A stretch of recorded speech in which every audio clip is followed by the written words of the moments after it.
Want to hear your conversation with Leslie after the show? Go to lesliemarshallshow.com/members.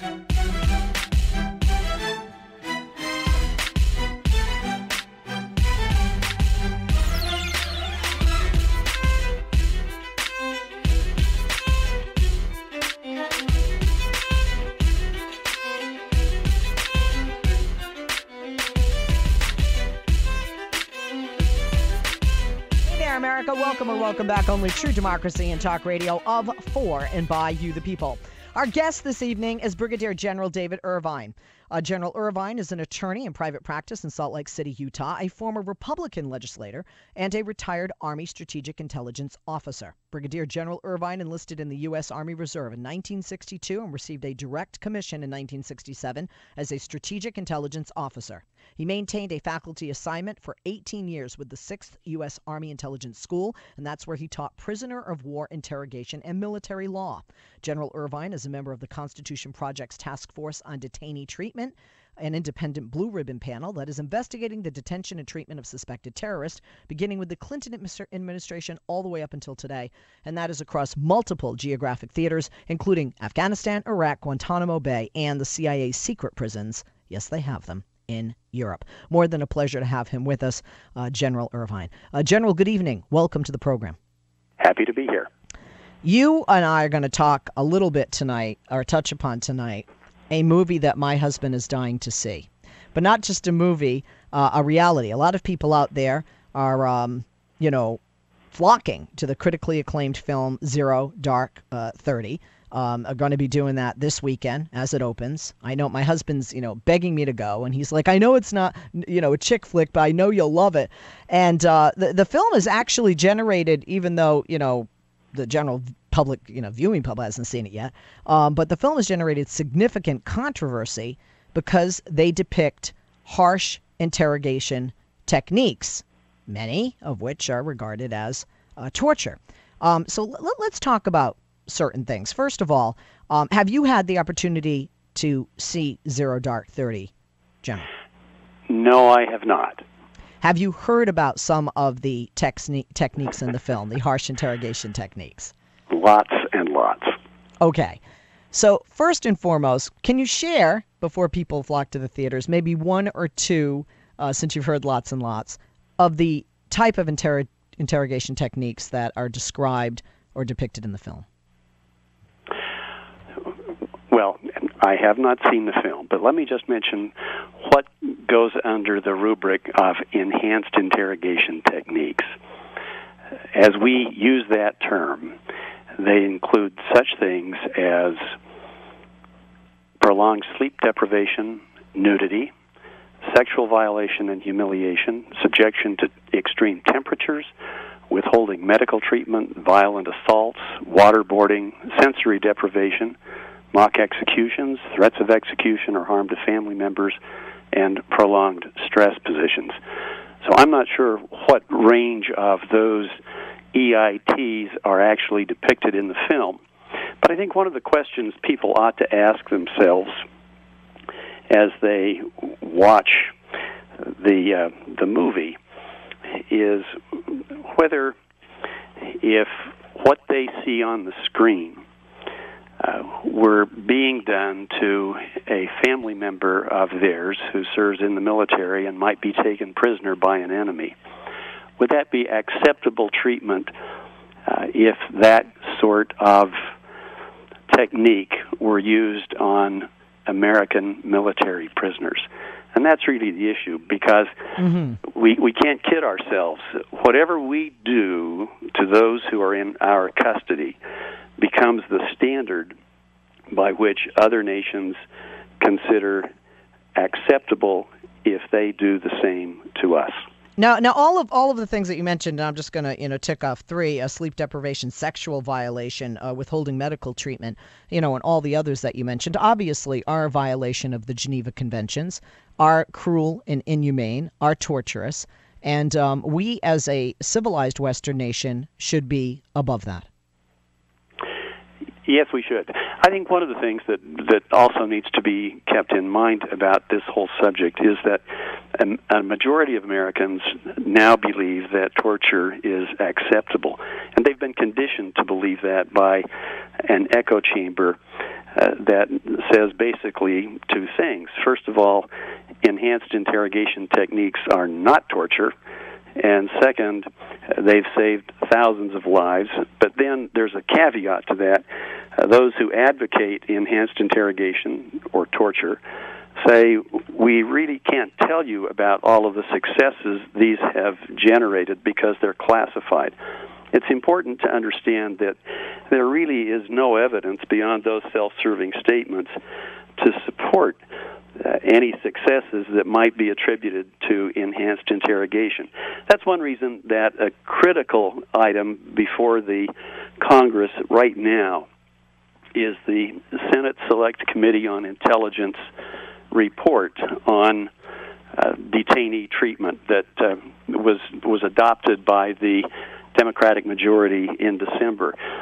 That probably represents General, I hate to interrupt you because a general definitely trumps a marshal, but we're going to take a quick break and we'll be back because I don't want, this is very important and I want people to hear it in its entirety. So hang tight. Sure. And we'll talk more with you, and we'll talk more with you, America. So pick up the phone and join us if you have questions of Brigadier General David Irvine, an attorney in private practice in Salt Lake City, a former Republican legislator, and a retired Army Strategic Intelligence Officer.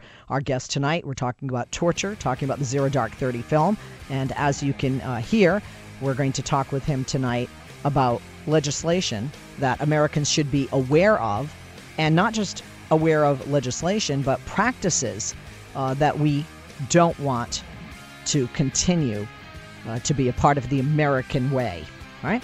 I'm Leslie Marshall. We'll be back with our guests. We'll be back with you. You want to join us? 888-6-LESLIE, 888-653-7543. Get her where you want, when you want. The Leslie Marshall Podcast. Go to lesliemarshallshow.com/members.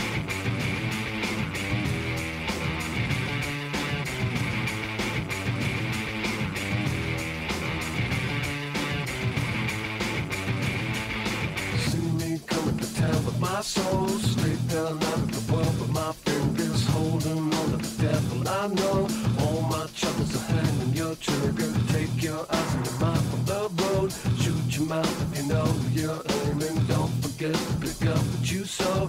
Talking trash to the garbage around you.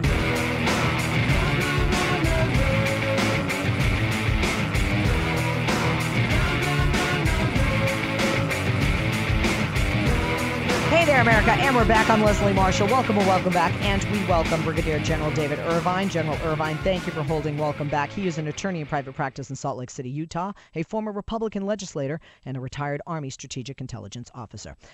General Irvine, before the break, you had started to talk about some legislation and what the American people need to know with regard to this.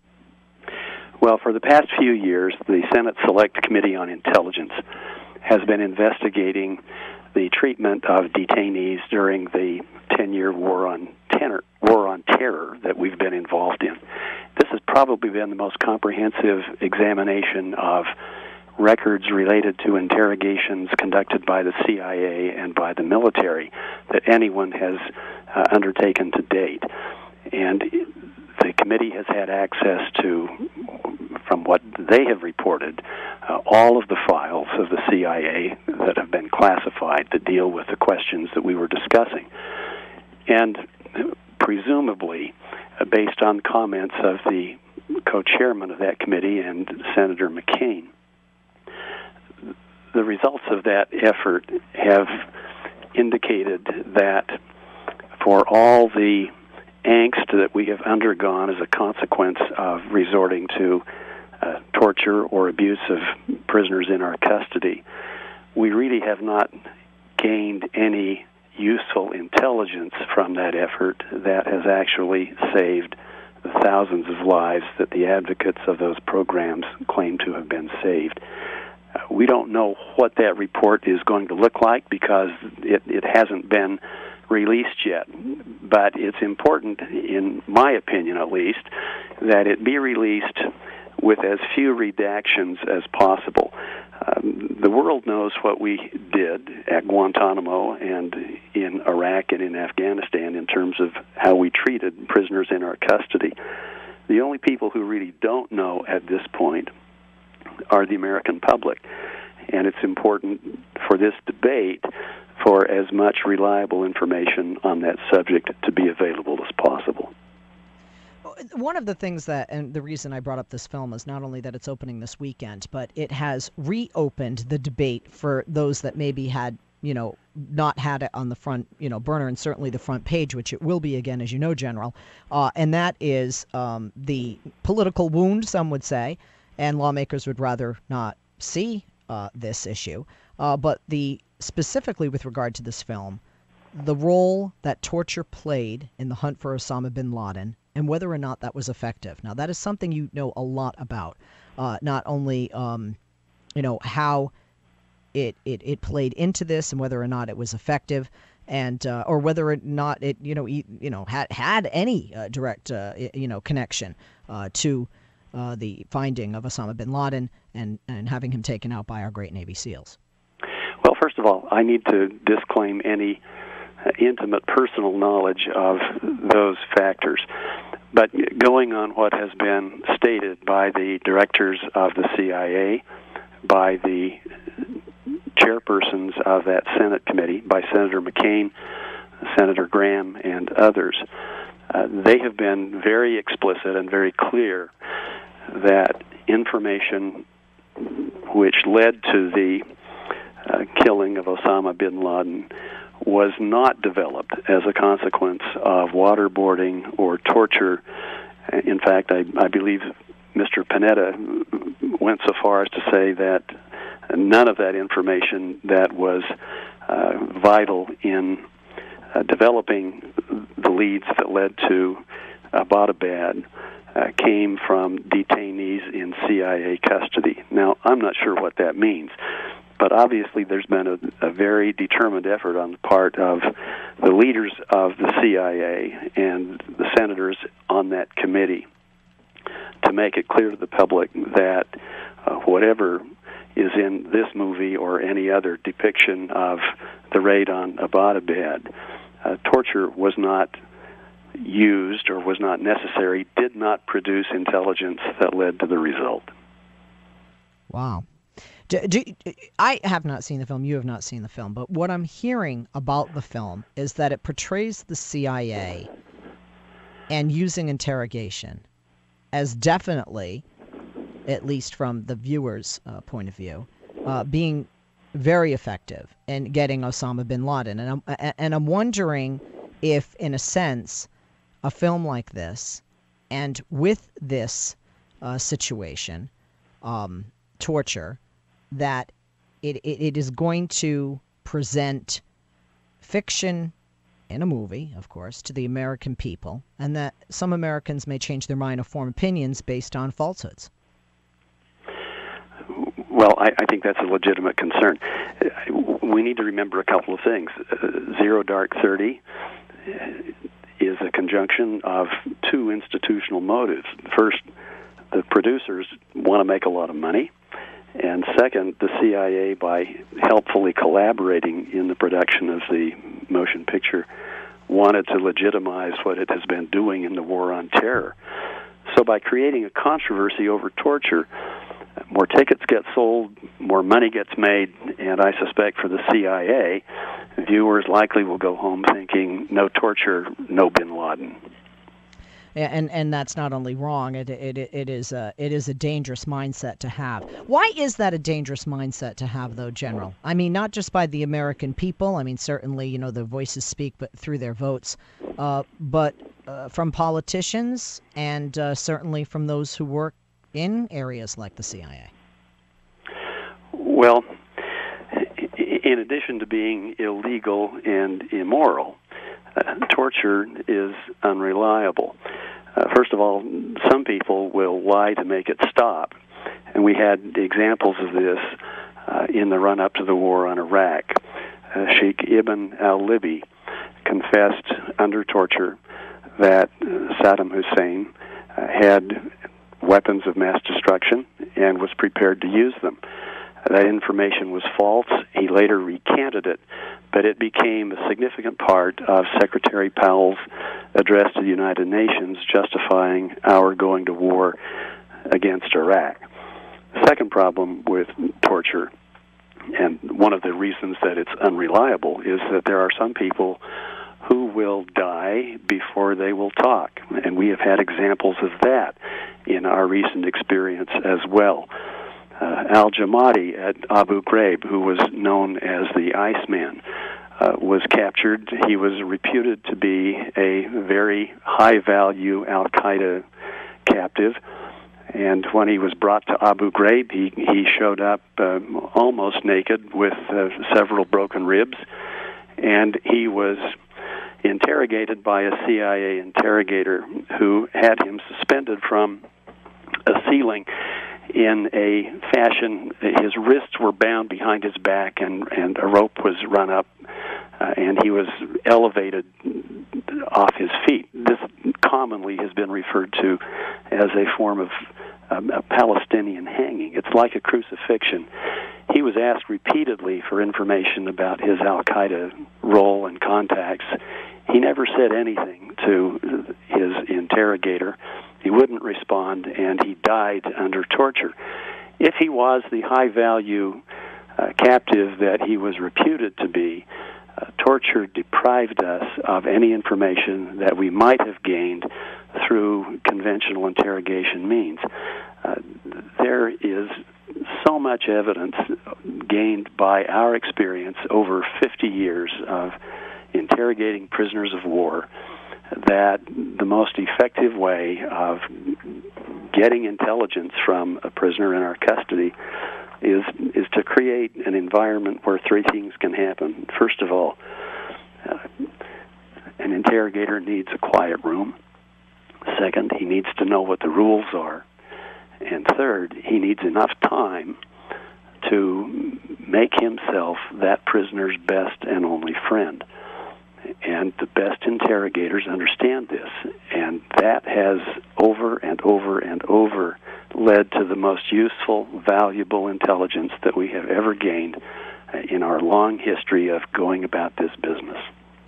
You know, General, I am a history buff, and one of the things I remember reading about World War II is with regard to those Nazis or those, who had worked with Hitler and the Third Reich, that clearly torture was not effective, but gaining the trust, as you just mentioned, of the prisoner was very effective, because when they perceive you as being a friend, they let down or trust you, they let down walls, and they start to become more intimate, discussion-wise with you, and are apt to provide more information because they consider you not an enemy, but consider you a friend. And also, if they're being held like at Guantanamo Bay as an example, they need that. They need that human connection, that human interaction. The Army's had a lot of experience with interrogation, and we have a unit in Utah that has been overseas in the Iraq and Afghanistan theaters a number of times conducting interrogations. One of the principal interrogators from that intelligence brigade was responsible for interrogating a large number of high-ranking Iraqi officers who were captured and under his custody and care. He reported that the most effective interrogation technique that he used in dealing with them was cheeseburgers and Coca-Cola. And that was the basis that he developed a relationship with these guys that encouraged them to talk and respond and provide useful intelligence. I could go on and on about these kinds of instances, but that's where the money is to be made. And we have really made ourselves less secure by relying on torture. We have destroyed our position of moral leadership in the world. Abu Ghraib, Guantanamo have become symbols of American hypocrisy, and it has made life more complicated because we have probably produced more terrorists than we have killed or captured, and that's a serious problem for the nation. Yeah, no, most definitely. I mean, I think there are some people that probably were captured and went into Guantanamo Bay who were innocent and not terrorists and came out determined to join a terrorist group just in retaliation for what had been done to them. That undoubtedly is the case. Yes, most definitely. I want to talk about something that Representative Peter King, a Republican from New York and the outgoing chairman of the Homeland Security Committee, said. He said that his problem with the movie is not the harsh interrogations, but that the CIA cooperated with the filmmakers. Do you have a problem with the CIA cooperating with Hollywood, whether it's in regard to torture or anything regarding interrogation methods? Because quite frankly, I mean, how many people throughout the world who are, part of or training for Al-Qaeda, the Taliban, et cetera, might be checking out this film? Well, there's a long history of collaboration between various agencies of the federal government and the Department of Defense with Hollywood producers. And that goes back to any number of movies that have been made with the cooperation and assistance of government agencies.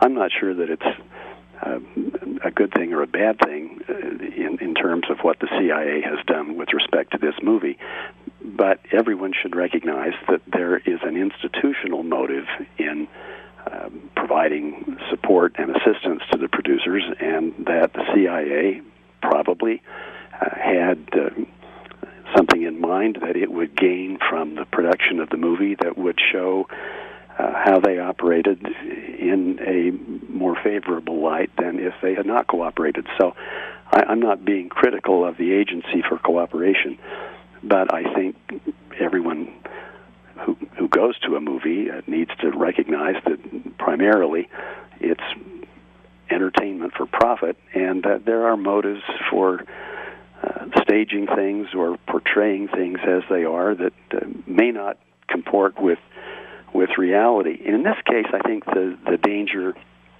the movie poses is that it seems to be presenting itself as some kind of historical documentary. But in reality, there is a good deal of that history, particularly as it respects torture, that is not portrayed and the people will miss.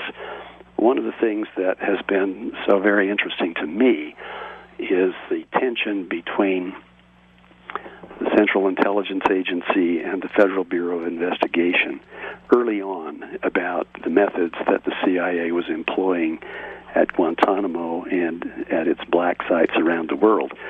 And these methods were of such concern to the director of the FBI that he withdrew FBI agents from any participation in those interrogations because he was concerned that they would be in a position where they would be committing war crimes. And we evidently don't see any of that tension in this movie, but that clearly is an important part of the historical record, as was the objection to these kinds of interrogation techniques by all of the judge advocates general of the military armed forces. And those voices were silenced and overridden as the political apparatus of the administration made its decision about employing these techniques as a part of American policy. Absolutely. General, thank you for being with us. Brigadier General David Irvine. By the way, he also served 4 terms as a Republican legislator, as I mentioned, in the Utah House of Representatives, served as a congressional chief of staff, and as commissioner on the Utah Public Utilities Commission. And like I said, he is doing great things with regard to spreading the truth about torture as a member of the Constitution Project's Task Force on Detainee Treatment. I'm Leslie Marshall. Once again, thank you, General. We're going to take a break. We'll be back with Talk Radio News Service live from our nation's capital right after this. Leslie Marshall. Real people, real life, real talk. Give her a call now at 888-6-LESLIE.